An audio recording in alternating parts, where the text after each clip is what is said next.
आपन धरती आपन खेत जंगल झाड़ी नदी कलेश।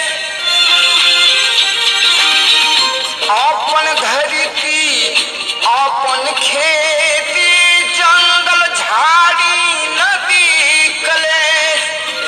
वीर मधेसी कहलाते हैं धो धो धो की आग किरेश।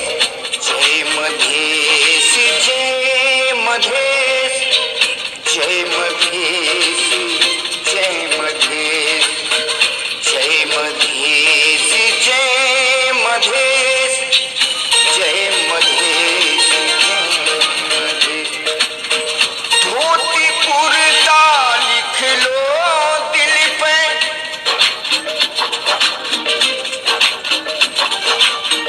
अपनी तकदीर लिख लो दिल पे।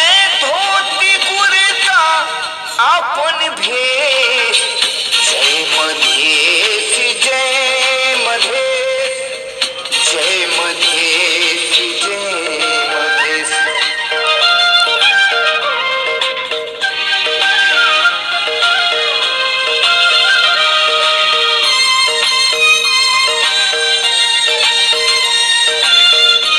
CBR चैनल के सब्सक्राइब बेल आइकन दबा के जरूर कर देगा। अपने सब